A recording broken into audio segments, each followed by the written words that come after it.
Assalamualaikum warahmatullahi wabarakatuh. Jumpa lagi bersama Haji Sundi. Saat ini tolong tetap jaga kesehatan, minum air putih yang banyak, minum vitamin C, jaga kesehatan diri, jaga protokol kesehatan biar tetap sehat untuk diri panjenengan semuanya dan juga keluarga.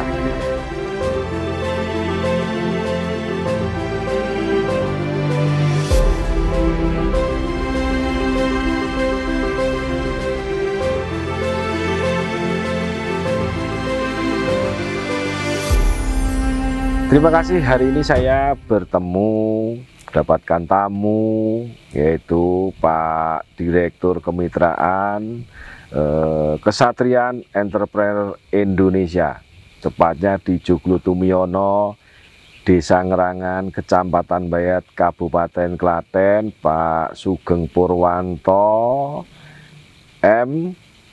Heri Purwanto, Pak Heri Purwanto, MIP, Pak. MIP, Pak Heri Purwanto, MIP. Nah, ini adalah Direktur Kesatrian Entrepreneur Indonesia ataupun Joglo Tumiono. Gimana Pak Pur? Assalamualaikum Pak Pur. Waalaikumsalam. Waduh, Sehat Pak? Sehat. Alhamdulillah. Pak Pur, ini saya mau banyak nanya Pak Pur. Oke, Pak. Terkait dengan kegiatan Yayasan K Indonesia. Oke. Apa sih Pak Pur yang dilakukan di kesatrian ini Pak Pur? Oke, Pak.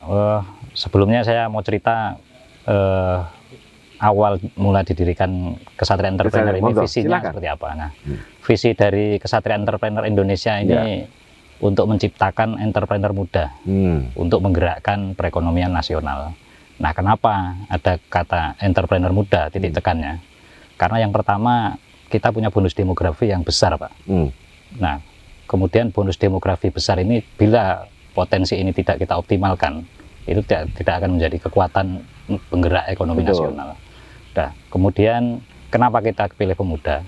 Karena anak muda ini merupakan potensi yang punya potensi besar dijadikan penggerak ekonomi dalam jangka 5-10 tahun ke depan. Mereka adalah generasi pewaris dan pelaku ekonomi nasional di masa mendatang. Nah, jadi kita memulainya itu dari muda. Dari muda ya? Dari muda. Nah, jadi di visi kita menciptakan entrepreneur ini jadi satu kunci untuk pertumbuhan ekonomi nasional, untuk mengungkit pertumbuhan ekonomi nasional.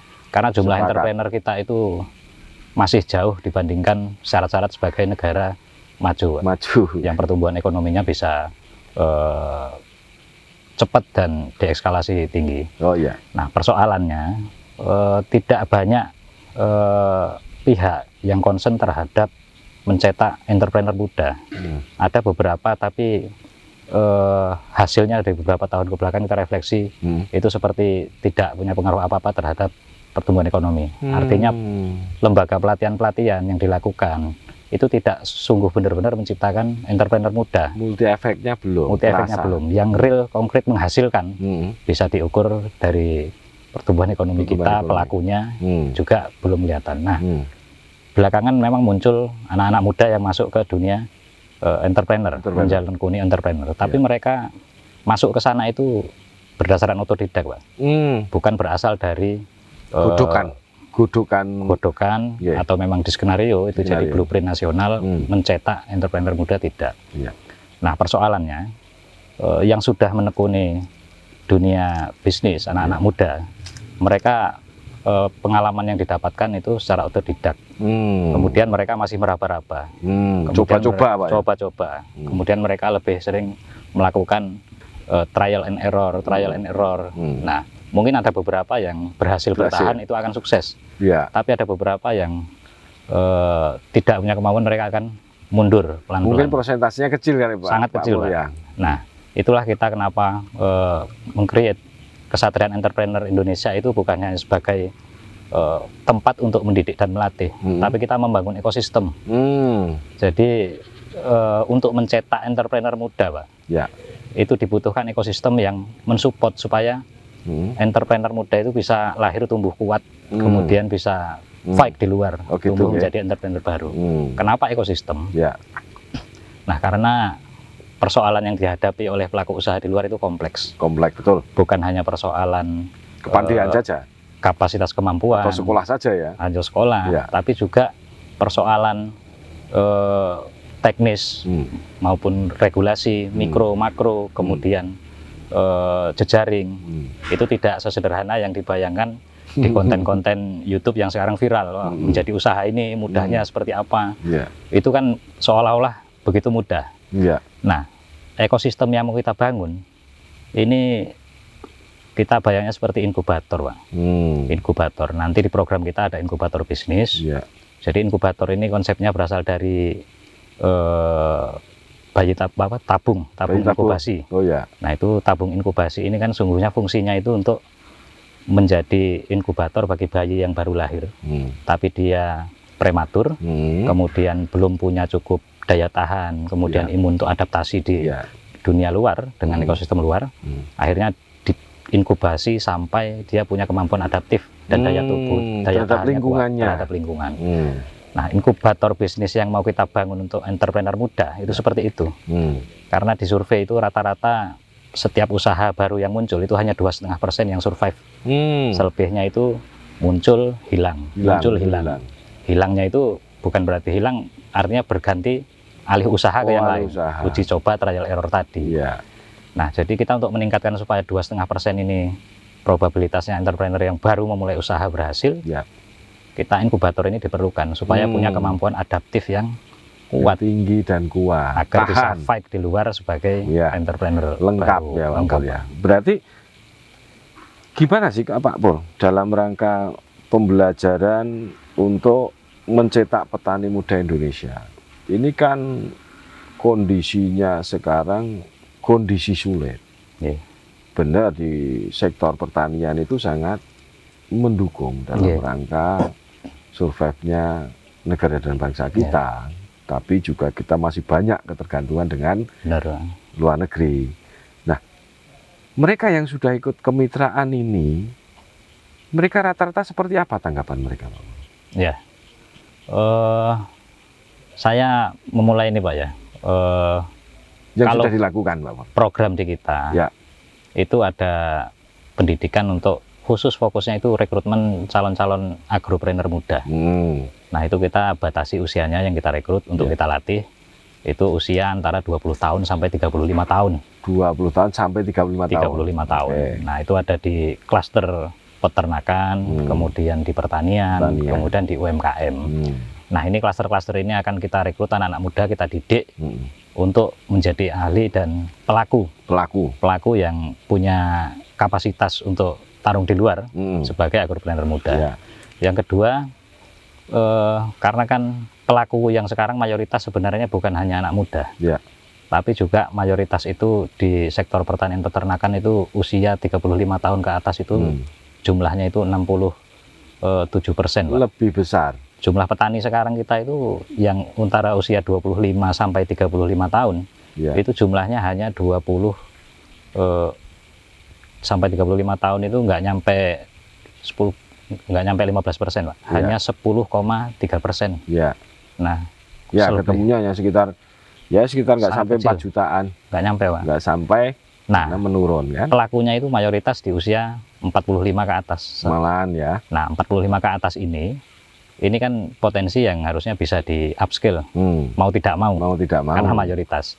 Nah, itu kita punya program untuk mengembangkan kemitraan. Nah, kemitraan, kemudian yang sudah usianya di atas 40 tadi ya, pelaku Pak? Existing sekarang, selain menumbuhkan anak-anak muda tadi, ini kita upskill usaha tani atau peternakannya dengan membangun jejaring kemitraan. Kita bekerja sama dengan grup Widodo Makmur Perkasa bersama lini bisnis, kemudian dengan lembaga pembiayaan, kemudian pelatihan dan pendampingan, sampai mereka punya skala ekonominya itu ditingkatkan. Nah, ini persoalannya kan beda-beda, Pak. Beda-beda pasti. Mulai dari peternakan sendiri juga beda. Itu tergantung dari jenis ternaknya apa. Kemudian di pertanian juga beda. Betul. Nah, itu titik tekannya itu bagaimana kita meningkatkan pendapatan. Minimal kita targetkan supaya mereka minimal sekali itu setara dengan UMP lah, Pak. Oh gitu. Karena kalau kita hitung sekarang petani padi saja yang dengan luas lahan kecil, rata-rata 1 patok atau setengah hektar lah paling besar ya. kalau untuk di Jawa. Itu pendapatan per bulan hanya 500 sampai 800 ribu, Pak. Betul. Jauh di bawah UMP. Ini tadi Pak Pol kan nyampaikan bahwa sekolah ini seperti di dalam inkubator. Nah, kan mereka rata-rata tadi Pak Pur nyampaikan bahwa pelatihan sekolah skill jelas, terus bicara akses permodalan jelas. Nah, market ini Pak Pur, apakah di inkubator itu tadi termasuk sebelum ke dunia luar bebas dia benar-benar di inkubator ini termasuk sampai marketnya Pak Pur? Iya Pak. Gitu ya? Karena Karena sulitnya di market itu juga sulit Pak Pur. Jadi hampir semua tantangan di petani peternak itu ujungnya itu di market Pak. Market ya. Kalau marketnya nggak kejawab, itu ke ujungnya itu bakal bubar. Jadi market itu yang utama jadi titik tekan kita. Yang pertama kita memastikan jaminan market. Nah itu tadi kita membangun kemitraan sebagai offtake bagi petani dan peternak. Ini dengan lini bisnis di Widodo Group. Di Widodo Makmur Group. Nah ini marketnya diajari ya Pak ya. Marketnya itu di offtake Pak. Kita jamin beli itu. Betul ya. Nah kita jamin beli. Pertama mulai kita didik latih supaya produktivitasnya meningkat. Betul. Kemudian yang kedua akses permodalan jika membutuhkan. Kita fasilitasi. Yang ketiga kita offtake. Jadi hasil panennya itu kita gitu ya, berapapun ya Pak ya yang mereka belajar di sini ya. Jadi tidak kesulitan mereka mau jual. Jadi tidak sulit jual. Nanti kalau sekolah di sini ya Pak Pur ya akan dibantu semuanya.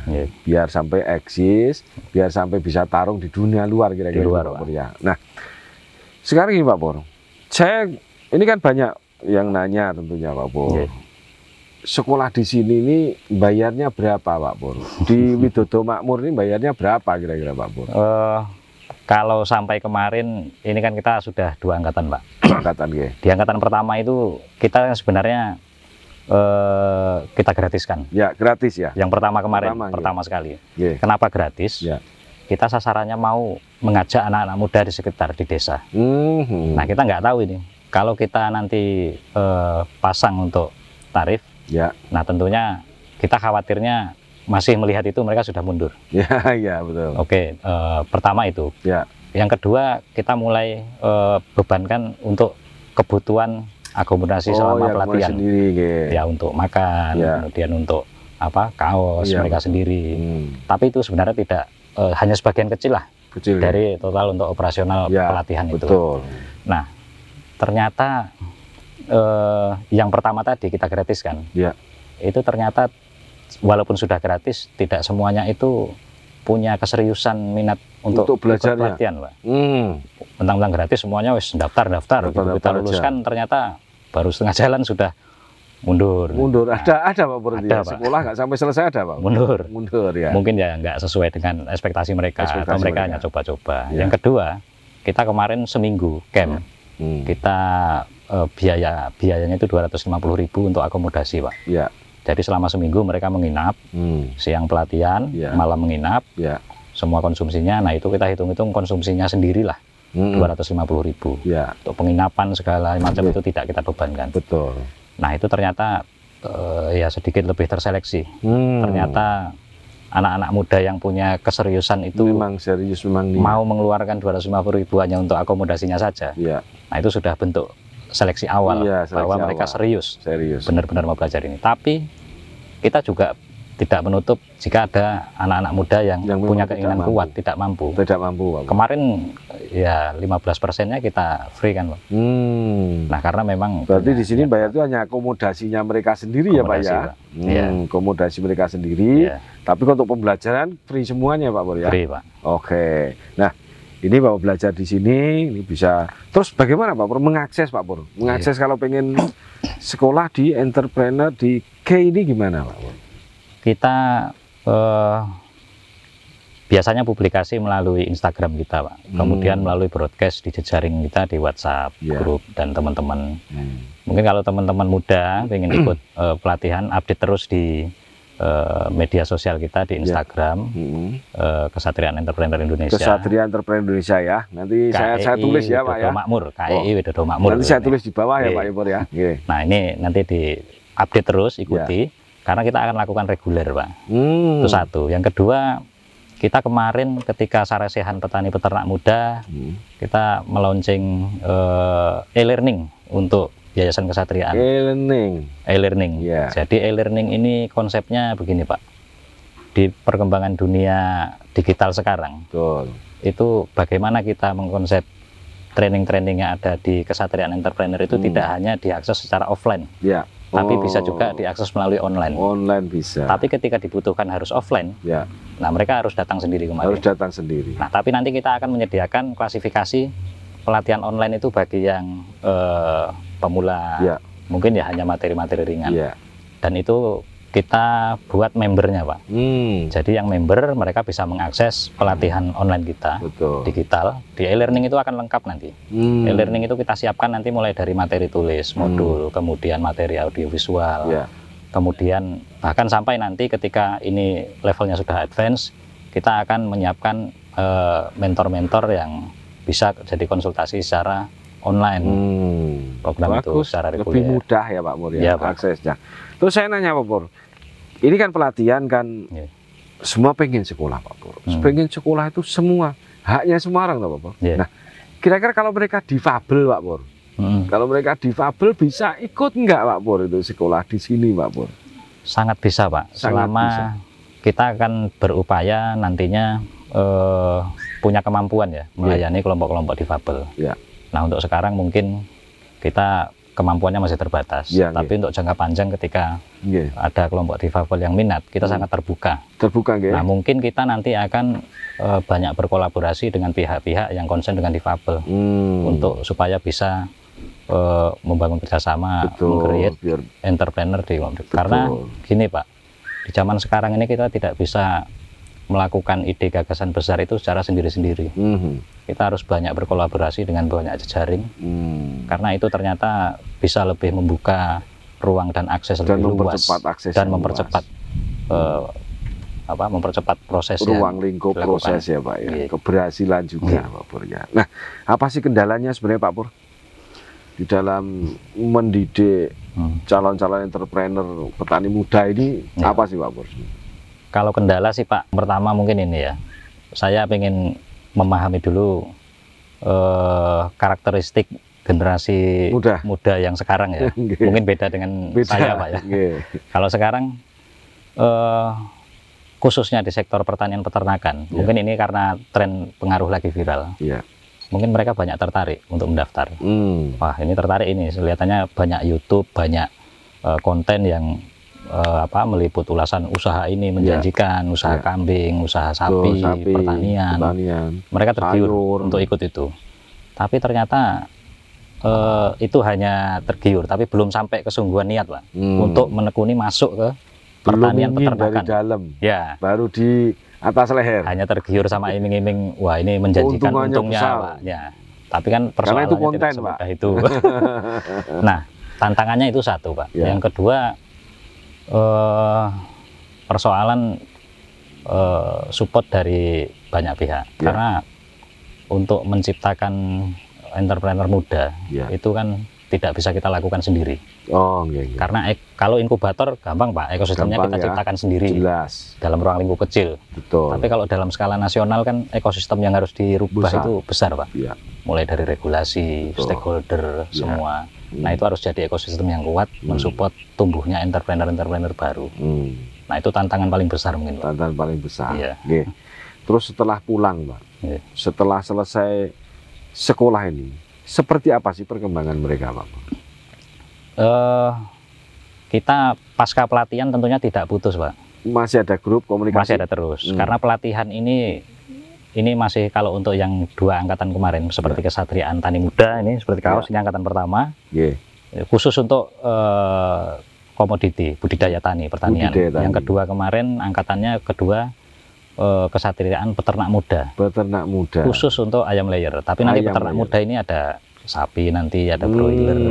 Kita clustering sesuai sektor komoditinya. Clusteringnya ya Pak. Nah, tolong terangkan Pak Pur, clusteringnya apa saja tadi Pak Pur? 1 Yang poultry itu ada layer. Ya, layer. Kemudian ada broiler. Broiler. Yang peternakan ada sapi. Ada sapi. Nah, kemudian di pertanian ada jagung. Jagung. Ada padi. Padi. Dan komoditas pangan pokok. Pangan pokok. Nah, pangan pokok. Kemudian di UMKM. UMKM. Mungkin lebih pada ke pengolahan dan pemasaran. Distribusi channel. Distribusi channel. Nah, ini tadi sudah diterangkan Pak Pur semua nih. Nah, Pak Pur. Ini kan puasa Pak Pur, ini mau puasa ini kira-kira kelasnya ini ada pendidikannya nggak Pak Pur? Pak puasa selama puasa ya Pak Pur? Kita sih pengennya akan ada Pak. Akan ada. Kita akan tes dulu minat anak-anak muda mau ini. Mau nggak pas puasa kan gitu. Tapi memang trennya anak muda sekarang ini lebih senang online Pak. Seneng online. Jadi ketika tanya itu, ini online kan itu? Iya. Ketika kita minta, waduh kalau pelatihan online kan beda Pak. Iya betul. Dengan offline, karena kita itu kombinasi pelatihan kita itu bukan hanya materi, tapi kita kuatin di praktek Pak. Praktek ya. Supaya mereka itu yang paling mendasar, kemampuan teknis itu punya. Nah, misalnya angkatan pertama itu praktek bener. Kalau suruh macul ya macul, suruh bikin kompos ya kompos, suruh kenali penyakit hama kenali. Berapa persen Pak Pur praktek sama yang online Pak Pur? Praktek itu menghabiskan berapa persen kita Pak Pur? Kalau praktek di kita itu 50% Pak, 40-50%. 40-50. Nah, ada satu sesi nanti klaster tertentu itu bisa 70% prakteknya. Oh, prakteknya bisa 70%. Nah, kenapa Pak? Karena ternyata kita ngikuti karakteristik anak muda sekarang. Beda-beda Pak. Sebenarnya mereka itu lebih menarik kalau dikenalkan dengan praktek. Lebih menarik. Iya. Kalau online ya sudah biasa. Nah, kalau yang materi kelas juga boseni.